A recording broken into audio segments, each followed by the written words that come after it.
September 13, 2022, Cyberpunk Edge Runner got released. Out of nowhere, this anime took everyone's attention, and a lot of people considered this anime as one of the best piece of fiction out there. The anime also have one of the most devastating ending in all anime. Literally everyone got depressed after watching Cyberpunk Edge Runner, including me. Yeah, it took me a whole month to get over that anime. So for 3 years, fans have been wondering what happened to Lucy, and everyone thought it will remain a mystery until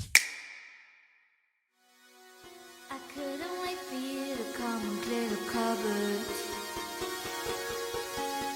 on 19 April 2025, out of nowhere, Kuro Games announced that they will be doing a collab with Cyberpunk Edge Runner. The hype are through the roof. Everyone in the Wuthering Wave community didn't expect they will be doing a collab with Cyberpunk. Even I was genuinely shocked after I heard that news in the live stream. I'ma be honest, I don't know what to expect from this collab when it got announced, but my expectations are high. On 8 June 2026, after a whole year of waiting, the collab is finally here. Let me tell you, it is one of the best collab I have ever seen in gaming history. Most game collabs will usually just introduce the collab character as a cosmetic to sell to the players. No story, no special voice lines, and no animated cutscenes. It's just a cosmetic. They're just there for players to buy. But Wuthering Wave took it a step further, and it's probably something I've never seen in a gaming collab.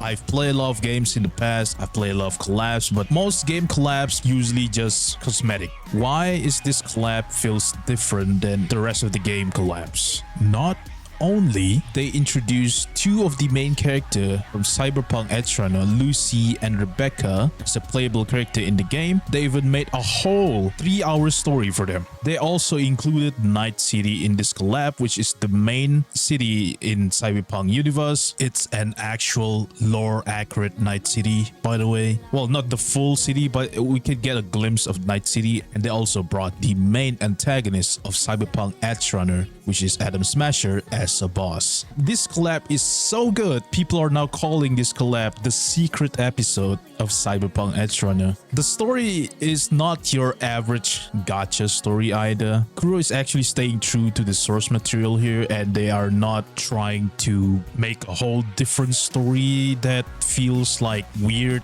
that doesn't correlate with the main plot in Cyberpunk Edge Runner. Kuro is actually staying true to the source material. It's like a continuation of episode 10 from Edge Runner. The story follows Lucy working on her grief after losing the most important person in her life, David Martinez. She is still traumatized after the tragic events that happened in Night City, resulting in her replaying the same memory of David over and over again to the point that she can't even get a good night's sleep. With the help of Misty, another important character from Cyberpunk 2077 game, he is finally able to sleep. Strangely, after that, she is transported into Solaris, which is the world of Wuthering Wave. Okay, I don't know how that works. Don't ask me.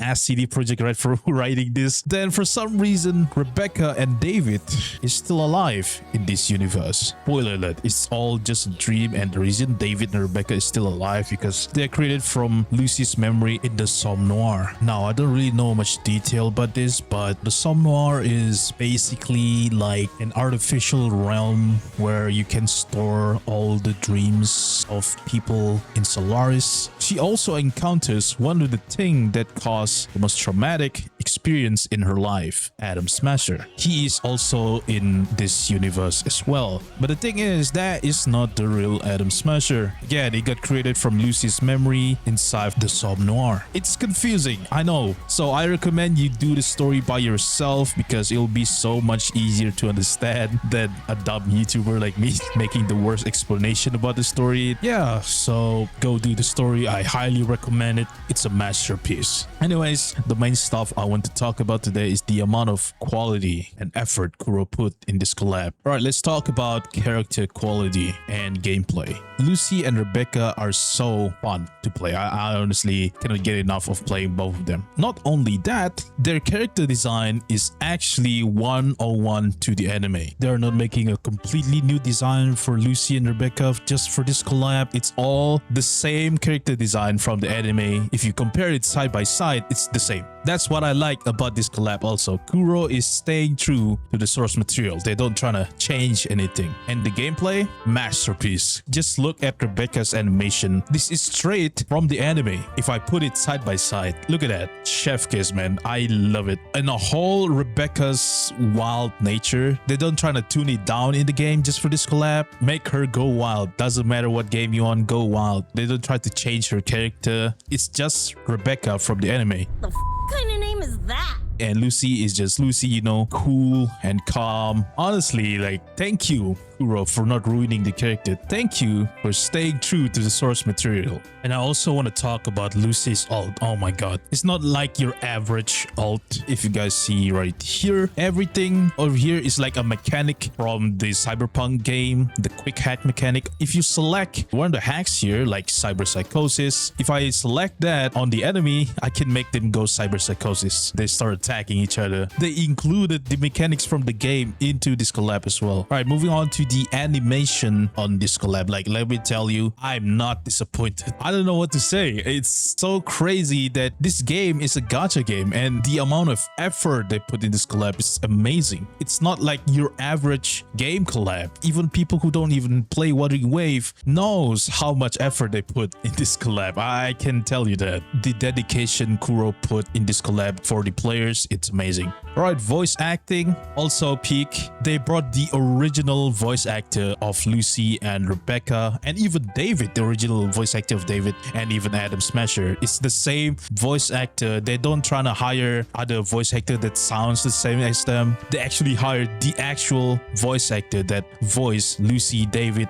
Rebecca, and Adam Smasher. Props to Kuro Games for doing that. Alright, Night City. Let's talk about Night City. If they were to like include the whole Night City into Wuthering Wave, the update is probably going to be like 100 gigabytes or something, but they're trying their best to like put together all the important landscape in Cyberpunk and compile it together into one spot for players to like get a glimpse of Night City. Oh, not to mention, they also included the moon. You can visit that moon place, and you can even invite some character to sit next to you and watch the moon together. Wait, not watching the moon together, we're on the moon. Well, let's just say watching the scenery together. Night City is just amazing, very beautiful. It feels like I'm not playing Wuthering Wave anymore if I go to Night City. The amount of effort Kuro put to include Night City just for this collab. Most game companies out there, they just like include the character as a skin, cosmetic, and call it a day. That's all they do. It's amazing. I don't know what to say. I'm just speechless. Alright, next, I want to talk about how Kuro handled the story. Rova is a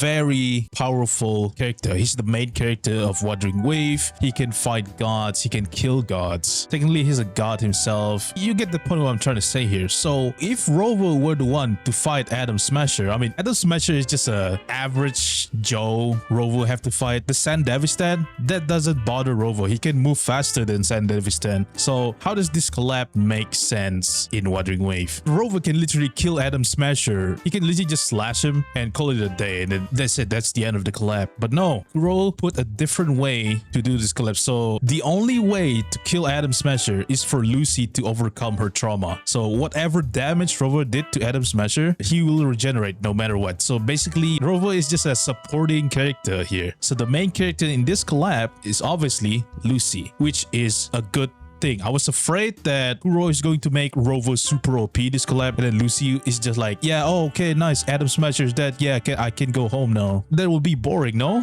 So this is not a story about Rovo saving Lucy. This is a story about Lucy overcoming her trauma, which makes a lot of sense. It follows a more emotional approach to this collab instead of hack and slash. You know, I mean, there is hack and slash, but the main point about this collab is the continuation resolution after what happened in the Edge Runner anime. So yeah, Rover is just there as a supporting character for Lucy. He's not like obliterating Atom Smasher in like 1 second and call it a day. That will be, as I said, that will be boring. I was really afraid that it will go on that route, but I guess I'm wrong. Thank you, Kuro Games, for not doing that. Finally, let's talk about the ending of this collab. I'm gonna be honest, it's not the best ending in my opinion, but it's the ending we all deserve. I've been a fan of Cyberpunk Edge Runner since the anime got released, and I've been wondering what happened to Lucy after that and where is she now, what's happening to her. So this is the answer I've been waiting for